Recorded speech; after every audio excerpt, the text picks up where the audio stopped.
ಸ್ನೇಹಿತರೆ, ವಿಜಯ ನ್ಯೂಸ್ಗೆ ಸ್ವಾಗತ.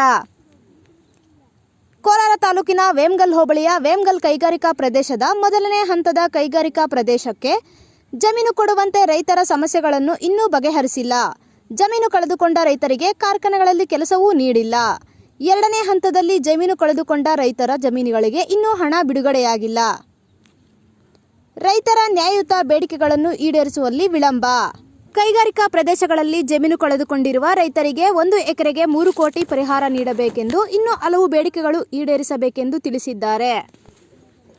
ಈ ಸಂದರ್ಭದಲ್ಲಿ ಕರ್ನಾಟಕ ರಾಜ್ಯ ರೈತ ಸಂಘ ಹಾಗೂ ಹಸಿರು ಸೇನೆ ಕೋಲಾರ ಜಿಲ್ಲಾ ಘಟಕ, ಕೊತ್ತಮೇರಿ ಜಿ ಮಂಜುನಾಥ್ ಜಿಲ್ಲಾಧ್ಯಕ್ಷರು, ಕೋಲದೇವಿ ಗೋಪಾಲಕೃಷ್ಣಮೂರ್ತಿ ರಾಜ್ಯ ಉಪಾಧ್ಯಕ್ಷರು, ಜಿ ನಾರಾಯಣಸ್ವಾಮಿ ಜಿಲ್ಲಾ ಪ್ರಧಾನ ಕಾರ್ಯದರ್ಶಿ ಮುಂತಾದವರು ಭಾಗಿಯಾಗಿದ್ದರು. ವಿಜಯ ನ್ಯೂಸ್ ಚಿಂತಾಮಣಿ.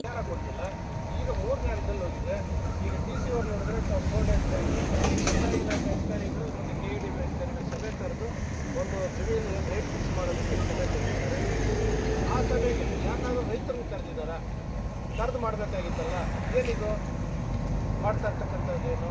ಅದಕ್ಕೆ ನಾವು ಒಂದು ಹೋರಾಟ ಮಾಡಿ ಒಂದು ಅಪ್ಲಿಕೇಶನ್ ನಮ್ಮ ಮೂಲಕ ADB ವಿಶೇಷ ಅಧಿಕಾರಿಗಳಿಗೆ ಮತ್ತು ಜಿಲ್ಲಾಧಿಕಾರಿಗಳಿಗೆ ಕಳಿಸೋದಕ್ಕೆ ನಾವು ಈ ಹೋರಾಟ ನಂಬಿಕೊಂಡು ರೈತರ ಸಮಸ್ಯೆಗಳು ನಮ್ಮ ಮೂಲಕ ಸರ್ಕಾರಕ್ಕೆ ಮತ್ತು ಸಂಬಂಧಪಟ್ಟ ಇಲಾಖೆಗಳಿಗೆ ಕೊಡಿಸೋದಕ್ಕೆ ಕೊಡಿ. ನಿಮ್ಮ ಮನವಿ ಏನಿದೆ? ಎಕರೆಗೆ 1 ಕೋಟಿ ನಿಗದಿ ಮಾಡಬೇಕು.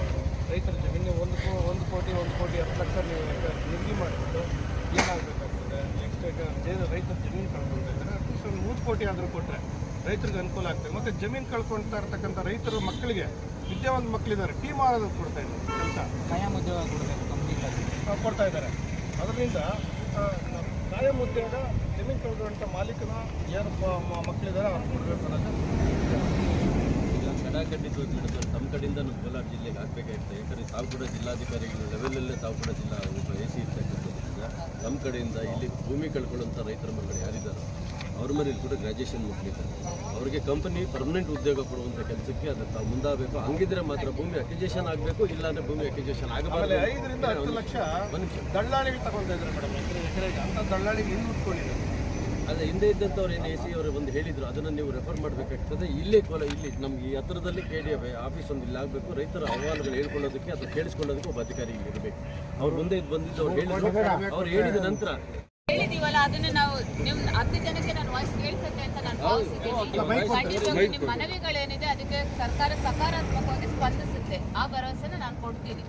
ನಿಮ್ದೇನು ಮನವಿ ಇದೆ ಅದನ್ನ ನಾನು ಜಿಲ್ಲಾಧಿಕಾರಿಗಳಿಗೆ ಮುಟ್ಟಿಸುವಂತ ಪ್ರಯತ್ನ ಮಾಡ್ತೀನಿ. ಈಗ ಜಿಲ್ಲಾಧಿಕಾರಿಗಳು ಮಾಡಿರ್ತಕ್ಕಂಥ ಏನು ಮೊನ್ನೆ ಮೀಟಿಂಗು ರೈತರ ಗಮನಕ್ಕೆ ಬರದೇ ಆಗಿರ್ತಕ್ಕಂಥ ರೈತರು ಸ್ವಾದಿಸಿದಾಗ ಜಿಲ್ಲಾಧಿಕಾರಿಗಳು ಸಿಗ್ತದೆ. ತಾವು ಕೂಡ ರೈತರ ಸಭೆ ಕರೆದು ರೈತರಿಗೆ ಕಷ್ಟ ಏನು ಅಂತ ಕೇಳಿಸ್ಕೊಂಡು ರೇಟ್ ನಿಗದಿ ಮಾಡಬೇಕು ಅಂತ ನಿಮ್ದೇನು ಮನವಿಗಳಿದೆ ಸರ್ಕಾರಕ್ಕೆ ಮುಟ್ಟಿಸೋ ಕೆಲಸ ನಾನು ಅದನ್ನ ಮಾಡ್ತೀನಿ. ರೈತರ ಪರವಾಗಿ ಕೆಲಸ ಮಾಡಬೇಕು, ರೈತರ ಪರವಾಗಿ ನಿಲ್ಬೇಕು ಮೇಡಮ್. ಇಲ್ಲ ಅಂದ್ರೆ ಏನಾಗ್ತದೆ, 5 ವರ್ಷ ಮುಂದೆ ರೈತ